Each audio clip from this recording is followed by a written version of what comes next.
That is right. We are very excited to bring this next cast out in just a few moments. A couple quick housekeeping items. I'm going to kick things off, and then we're going to go to you, the fans, to ask the questions of your favorite stars and celebrities. So, if you would like to ask a question, we have a microphone in the aisle right there and the aisle right over there. You can start lining up now. Just be mindful of your neighbors around you. We want to get to as many questions as possible. In order to do that, here's the deal. Tell us your name and ask your one question. And make it a question that has a question mark at the end, an upward inflection. No requests for autographs or selfies or video recorded messages. All of that can be done at the talents table. This is all about asking questions. And we've got a big group here, so try to keep your questions to those types of things that all of the actors can answer. We good? New Orleans, everybody in? All right, everybody. We have Sarah Connor, John Connor, Kyle Reese, Vukovic, Detective Vukovic, and the T-1000 waiting to come out on stage in front of you. Are you ready to bring them out here?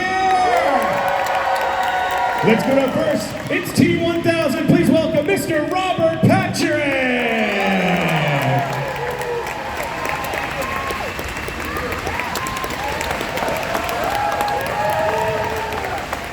Let's give it up for Kyle Reese. Please welcome Michael B.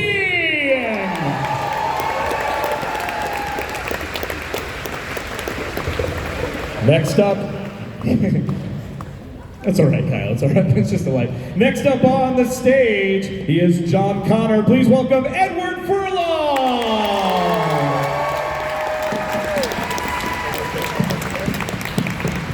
All right, keep the applause going for Detective Vukovic. Please welcome Lance Henriksen.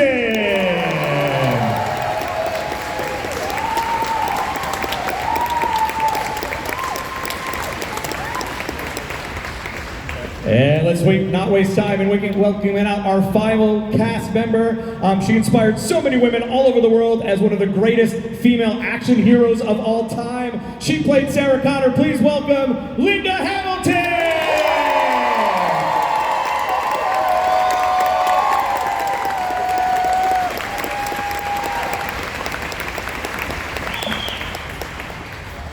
We did it, everybody. We got the whole cast together. Welcome. How about it, everybody? This October will be the 40th anniversary of the original Terminator film. 7 years later, obviously in '91, we had Terminator 2. I'd love to kick things off. There's a lot of fans in line, and this is all about going to the fans and having them ask their questions of you. But I'd just like to go around our cast right now. Just talk about the legacy. It is widely regarded as one of the greatest sci-fi films, franchises of all time.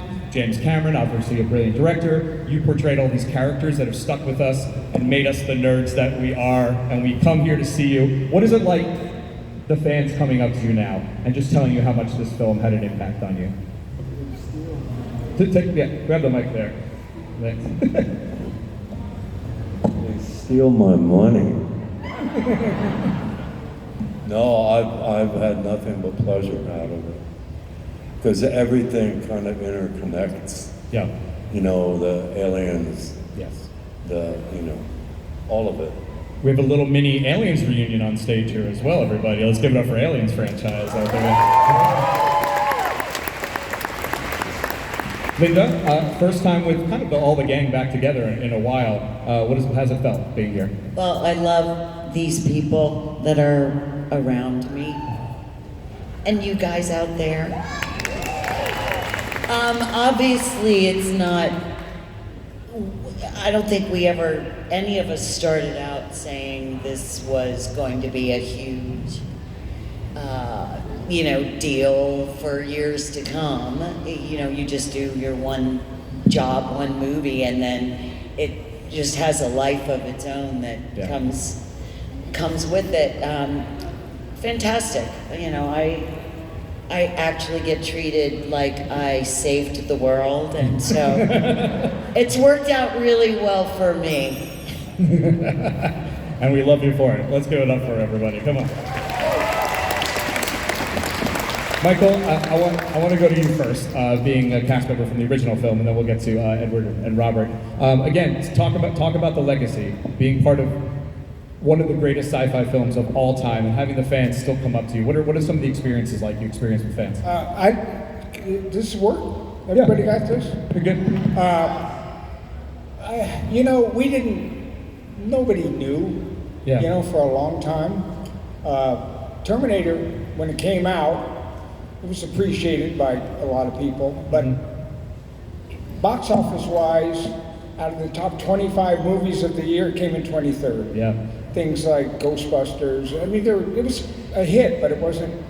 So for me, it was the beginning of a relationship with Mr. Cameron, and that really turned into something special for me because I got to do Aliens with him and The Abyss with him. Yes. And then I can remember doing a little rehearsal with this beautiful woman who I love for T2. And, even though I didn't make the final cut on that, it was just a very good experience. I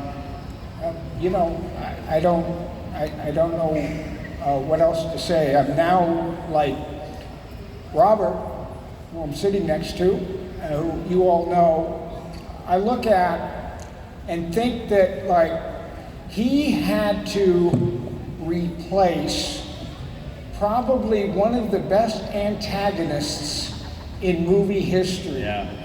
And I've never, ever heard anybody say anything like, it's too bad they didn't have dude, to hit those shoes, what you did in T2 to fill the shoes that Arnold was just mind-blowing. I love that. So congratulations. I love that.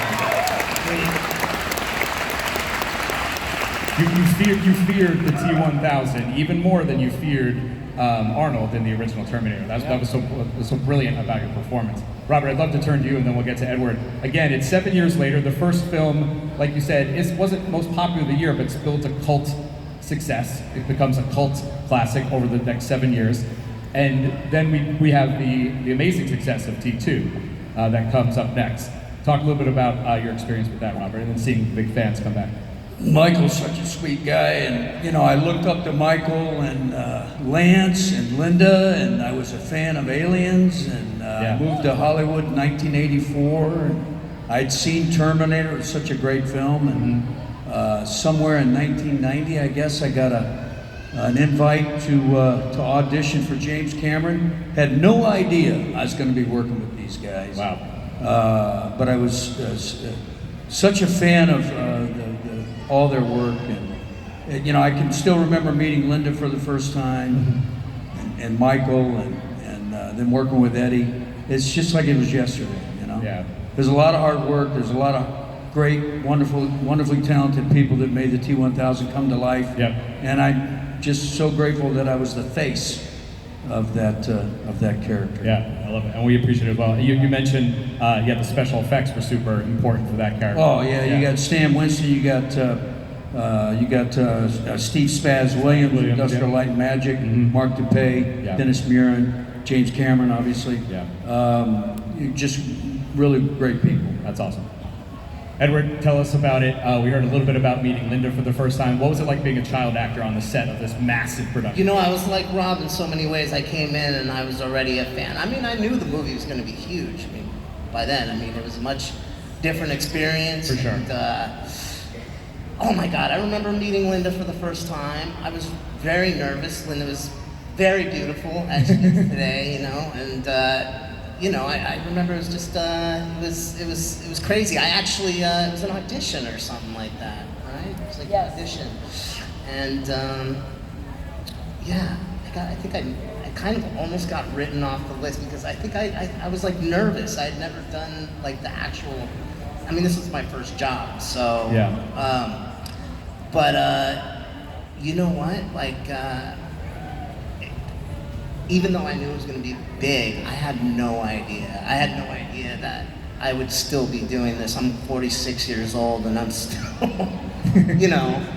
here with these guys, which is always great, and, talking about it. And it's awesome. It's awesome to be a part of something like that.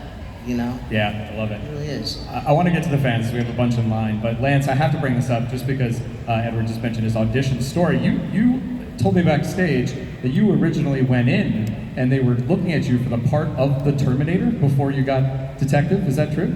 Yeah. That doesn't matter so much. No, really, Jim sent me over to Hemdale and said, I want you to give him the feeling of what the Terminator will be like. Yeah. So I put shit all over their cuts. Yeah, but thank you for that. But anyway, I walk into Hemdale and the secretary gives me, like you know, when you first walk in as a secretary. Right. And she almost pulled the typewriter in her lap. And I felt, that's good. That's a good one. Good moment, you know. And then Hemdale comes walking out. And I'm staring at him like I'm going to eat him alive. And then after 5 minutes, I was so bored, I had to get the hell out of there. And it was like, and Hemdale, Jim said, Hemdale asked Jim, who do they want for the Terminator? And Jim stupidly said, him, this guy, Lance, that just left. And the truth of it was, I just was trying to give him I want to scare him. Yeah. Then I find out later that Hemdale was a boxer. Oh. I might have got my ass kicked. Yeah.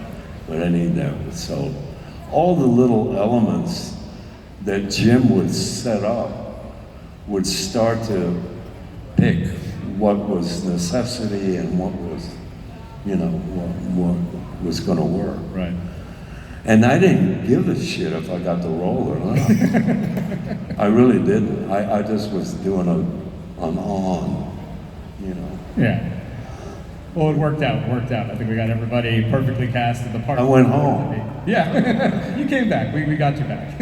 Let's get to the fans because we have limited time, so we know there's some questions out there. Again, reminder, one question per person. Tell us your name and your question. I'll start over here. Hi, my name is Michael. First off, I just wanted to say everything that all of you have been in has been fantastic. You guys are really great actors. But anyway, my question is for all of you. What was your favorite part about being in successful movies? It's the best part of being in a successful movie, or maybe even going off of, we talked about it took a little while for Terminator to become a success. You know, when did that dawn on you? But well, yeah, why does it feel nice to be in a successful film? Do you anticipate anybody in this audience what is going to make them a success? Yeah. You can wander around talking about it to yourself, you know, I mean, but who knows? Jim is a selector. He's one of those guys. He knows what's going to make it work. I don't want to lose this element, that element, whatever. I mean, he's an artist in that way. Yeah. Those movies are obvious that he was right about the things he picked and chose. You know what I mean? So anyway, that's my piece of knowledge. That's great. Thank you. For me, the first Terminator, as Michael said, was really a slow burn. So it was not an overnight success. It was a very, you know, it took years before people were like, I love you in this movie and I want to cast you in my movie. It really took some time. But then after the second one, which I knew would be rather large, I think the moment was best defined for me when the guy that pumped gas at my gas station in Pacific Palisades had seen the movie, and you know, he'd known me for years, and he was like, how did they do that? Did they pump air into your muscles? And that was how I knew that it was working. Yeah. Whatever I did was working. No, if he had Pump picked air? me, if he had picked me, it would have been like homeless or dangerous. It would have been a different type of Terminator. Yeah, right. Yeah, for sure. For sure. Yeah, I mean, so he picked the right guy. He picked everybody right. Yeah. Michael, how about you? When did you realize it was the success that it was after? The great thing about being involved with a really successful movie is that it gives you the opportunity to work with other very successful people. And because I worked with Jim Cameron, I got to work with Robert Rodriguez. Yeah. Because I worked, and because those movies were successful, I got to work with Billy Friedkin. And because those movies were successful, I got to work with Michael Bay. And kind of on and on and on. So being in a successful movie just helps you realize your dream of working with the best people that are in the industry. And it's exciting, just really, really exciting stuff. Yeah, that's awesome. Thank you. Thank you for your question. All right, let's pop over here. Tell us your name and your question. Good afternoon. My name is Steven. Welcome to New Orleans, everybody. If this is your first time, make sure you get your king cake today. My question is for the whole crew. Each one of you has had your part in Terminator series. Because it deals with time and timelines, and now we know the existence of a multiverse, and I know Linda was in the last film. What do you think, as a crew on the stage, what would be the next evolution of possibly the next Terminator film? And thank you. I'm out. You've served your due. You've done your due. I've done my time. So for everyone else, if the franchise continued, not necessarily would you be in it, Edward, why don't you could take it, being the youngest cast member that has continued, to grow. What would you say to sort of the continuation of the franchise? Do we feel like it's done? Do you feel like there's more stories to tell, in your opinion? Hey man, sure, I'll do it. I mean, I'm not doing anything right now. So yeah, of course. Yeah, Yeah, awesome. yeah. Why not? Robert, T1000 coming back. They've de-aged and all characters here and there all over the place, and they're saying, with the time travel elements in there, where do we think this franchise would go? Where would you want to take it? I have no fucking idea. How the fuck would I know? Exactly. Leave me alone. I think we're getting a resounding. Let it go. Thank you. This is Robert's first panel and his last. Why are you asking me questions? My last one with Linda. She'll never do it with me again. Yeah, love y'all. Hey, tell us your first name and your question. Hi, my name is Shirley, and this isn't really a completely serious question, but with AI taking over everywhere, Linda Hamilton, can I come with you because I want to live? Yes.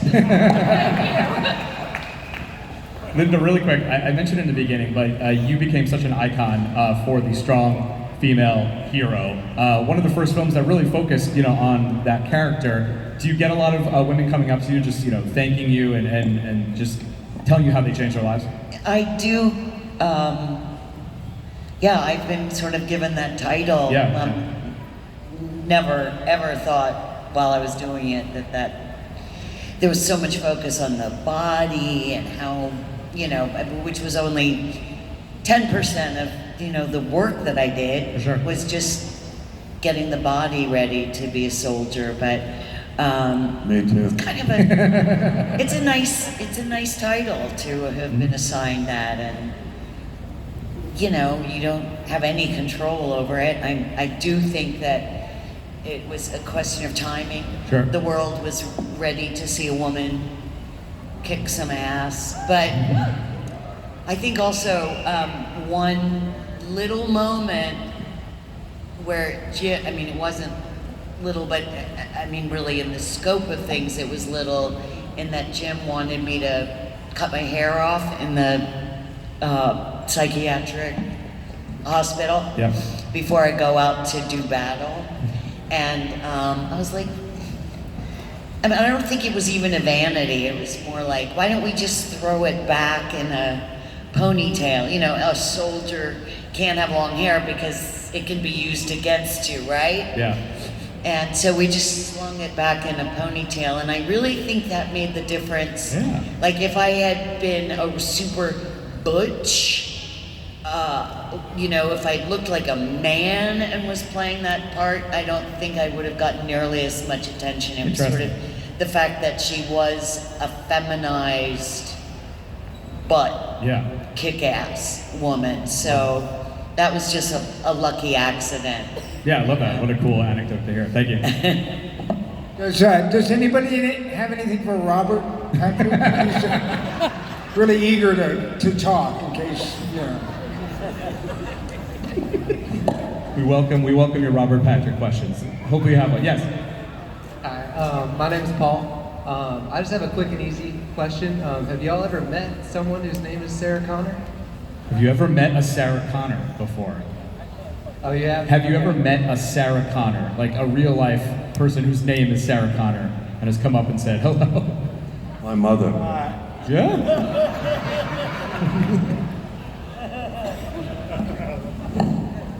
I don't think so. Yeah. My mother. No.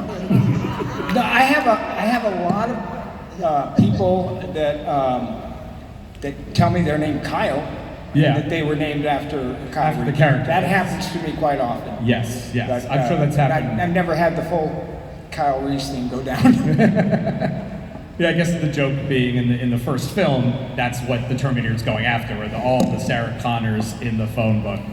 So anyone out, and then she realizes it's her name as well. You must have had the same thing, people naming their daughters Sarah after, Lily, or, you know, Sarah Catherine after the two most famous roles I played. Yeah. You know, it's just weird. I love it. Thank you. Hey, let's pop over here.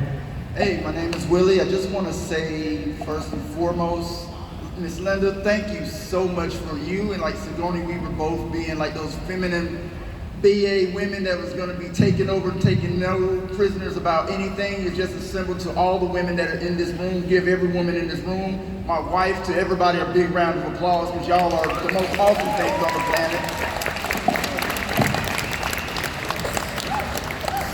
Secondly, my question actually is, the dream sequence in Terminator 2 was so horrifying, but it was so amazing. You said the plane sequence? No, the dream sequence. Oh, the train sequence, sorry. What were your feelings and your thoughts as you went back, not just as you acted it, but as you went back and actually looked at it? Like, what were your thoughts about that whole sequence? Yeah, you.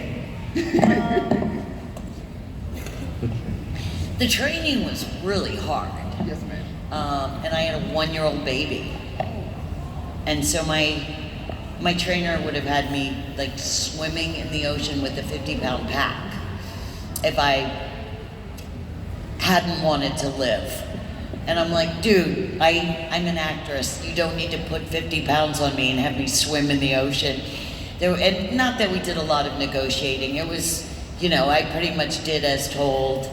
And I literally would like do recon and strip weapons while he threw shit at me while I was blindfolded, and then I would say, Uzi, excuse me, I have to go to the bathroom. And I would go into the bathroom and I would go, just absolutely sob it out for a minute. And I would just like get back out there, and I never let him see me cry.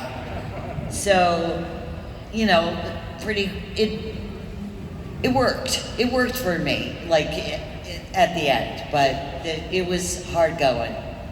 Thank you so much. Thank you all. Yeah.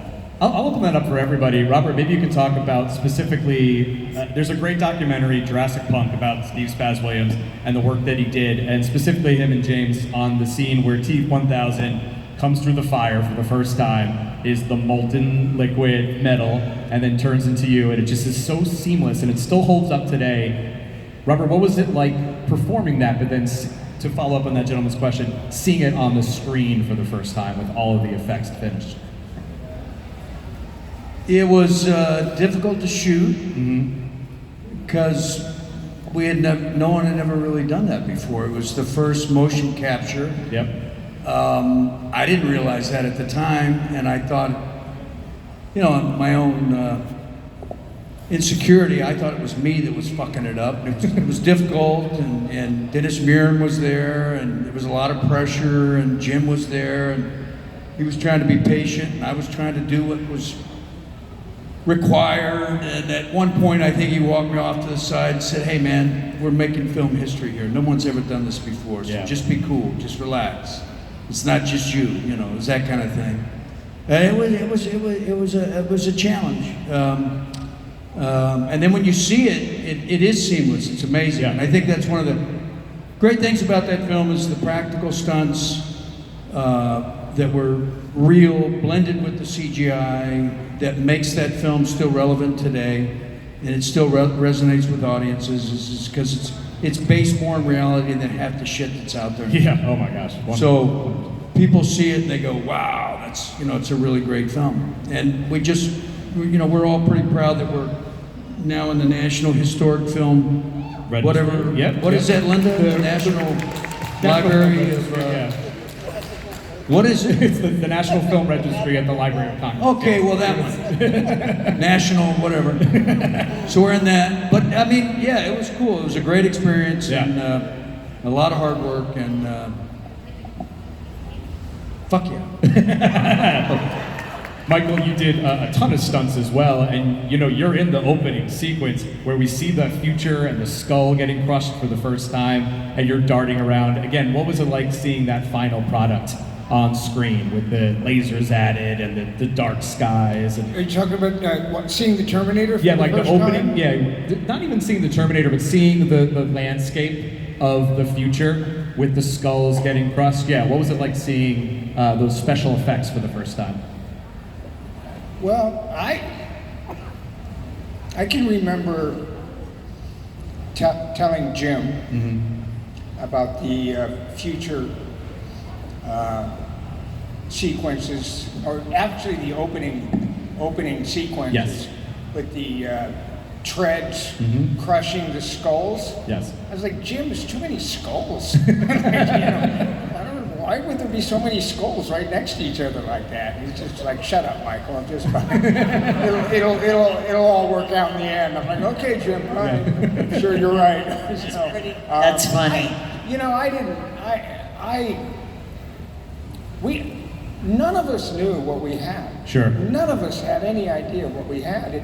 I can remember it being screened for audiences who saw the opening sequence of that movie and laughed. Yeah. Laughed as if it was it was funny, a joke. Wow. There is humor in the Terminator, but I was at some of the original screenings where people, they didn't take Jim seriously, they didn't take Arnold seriously, and they were laughing at what they thought was the silliness of what they were watching. Yeah. They had no idea that 40 years later, we'd be talking about it. So it's, it as Linda said, it takes a while for some movies to resonate. Yeah. Tombstone was kind of the same way. For sure, a lot of It films, just yeah. takes a while for people to realize really how good it is and how good Jim was and on and on. Wow, amazing. Thank you for that. Hey, tell us your name and your question. Hi, my name is Sharon. My question is for Linda, but everyone else can sound off on it too. One of the things I really appreciated in T2 was your narration, your voiceover that you did throughout the movie. And I wanted to know if you've done any other voiceover since that. And anyone else has, tell us about it. Yes, I have. Not for, not in any sort of merchandising way, like commercials, or I've done a few documentaries, and I just did a part that was very heavy in narration. It's so interesting to try to to break free of the Sarah Connor voice, because she's not in every movie that I do, right? And to like hear a whole different character come out throughout an entire movie felt really odd, because it wasn't the Sarah Connor voice that we're all used to hearing. But I would like to actually coach voice to help people find their real voice when they're acting. I mean, there are just so many voices that I hear that I'm like, I would like to work with you and get your voice in a real place where you don't sound like a little girl. Yeah. You know, like you're going into this world and you don't want to sound like a little girl when you're a woman. You know what I'm saying? So I do pay a lot of attention and hear voices. I hear voices. That surprises you guys, I know. But I love voice work. Does everybody realize where Linda Hamilton is going to be working for the next year? Does everybody out there know that? You about the spoiler? We can, tell us. Is it okay for me to say that, Linda? You're allowed to say it now. Yeah. Stranger Things? What? Just a small little series. Everybody, Linda Hamilton on season 5 of Stranger Things, He looked everybody. get a chance to see her because she's going to be busy for quite a while. Oh, man. Nice. Yeah, that actually feels good. You thought you had fans now. Adding Stranger Things to the list? know. Oh, man, yeah. I love to tell them that I just doubled their audience. Yeah. I love to tell the Duffer Brothers that. It's like, I just doubled your audience. Yeah, nice. That's awesome. My big cast. Edward, I want to ask you about your relationship with Linda on set. Being a young actor coming on for the first time, how was it? How was that experience, just working with this cast? Oh man, it was a long shoot, right? So it was like 9 months or something like that, and yeah, Linda,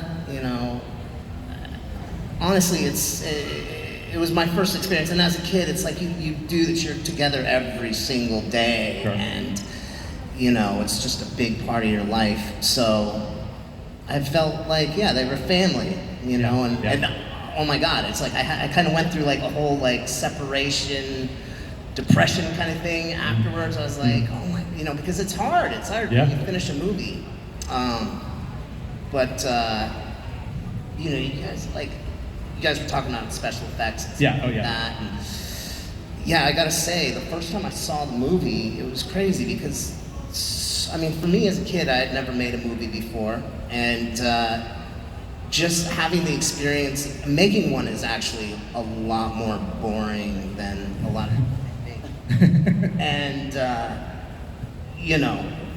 I had no idea. I remember seeing it, the screening for the first time, and I was just like, holy shit. Yeah. Seeing all the effects, seeing everybody's performance, and it just went by like that. I was just like, wow. It's awesome. It's so cool that you got to experience it at the age that many of us kind of experienced it also, but you were in it.